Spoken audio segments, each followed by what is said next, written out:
Good morning, students. In last class, we discussed properties of colloids. In today's class, we will discuss in detail about this coagulation or precipitation. First of all, what is meant by this coagulation or precipitation? Flocculation and settling down of salt particles. Salt particles, once when it is mingled, it is getting flocculed. After that, it starts to settle down. That only we are saying it as precipitation. Clear? Now we are going to see the methods of coagulation. What are the various methods which we are using for coagulation? First method, it is addition of electrolytes. Next, electrophoresis. Third method is by mixing two oppositely charged salts. And final method is boiling. Clear? In this first method, addition of electrolytes. Suppose when we are adding negative ion, it will precipitate the positive ion. Same manner, if we are adding positive ion, it will precipitate the negative ion. So vice versa means same manner. Negative ion precipitate the positive ion and positive ion precipitate the negative ion. Same manner, valency of ion. Suppose when the valency of ion is high, then the precipitation power also high. For example, here I am taking aluminium 3 plus, barium 2 plus. In fact, you can take Na plus or K plus. So if the number of positive charges are more, then the precipitation power is high. Precipitation is nothing but coagulation. That power is high. Clear? So, precipitating power of electrolyte. It is the minimum concentration which is required to cause precipitation of salt in 2 hours. In the 2 hours period, how much amount it is getting precipitated. That value only we are saying it as flocculation value. This is important now. What is meant by flocculation value?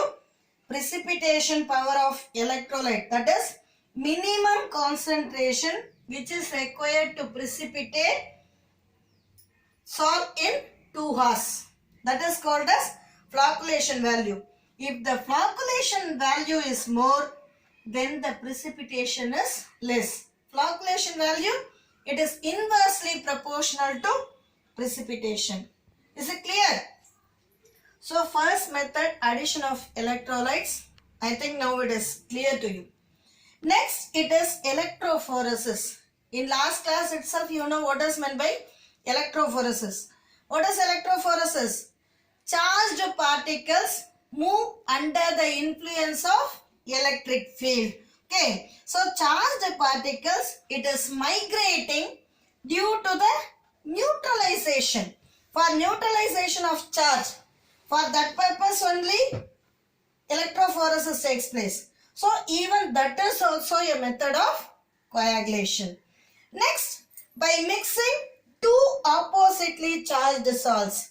Suppose when two opposite charges mixed with each other, at that time mutual coagulation takes place. So, ions are migrated from the surface of the particle so that it causes coagulation. Clear?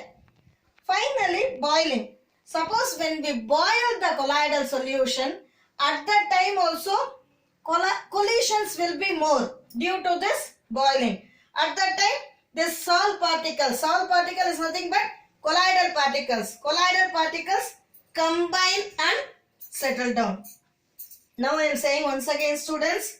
So, addition of electrolytes, electrophoresis by mixing two oppositely charged salts as well as boiling. These are the methods which we are using for coagulation. Next, it is protective action. Generally, when we are taking lyophobic salts, it will precipitate readily. Even when you are adding small amount of electrolyte also, it causes precipitation. So how will you stabilize in the sense? By adding lyophilic colloid. You know what is meant by lyophobic colloid and lyophilic colloid.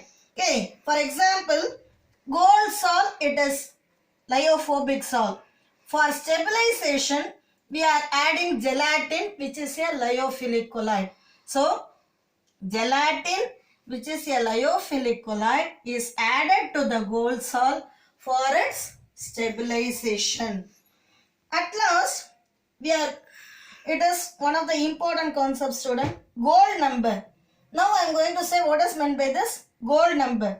Gold number is nothing but it is defined as the number of milligrams of hydrophilic colloid. Hydrophilic colloid means what? It is readily dissolved in water. Colloid which will dissolve in water readily.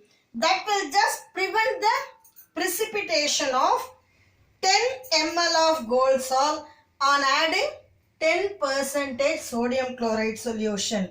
So, we are taking 10 ml of gold salt. We are adding 10% sodium chloride solution. So, to prevent that precipitation, how much milligrams is needed? That we are saying it as gold number. If gold number is more, then protective action is less. If gold number is less, then protective action is more. So in today's class, what we discussed, what are the various methods used for coagulation and how we are protecting the colloid, that is protective action. Okay, in next class we will see what is emulsion. Thank you, students.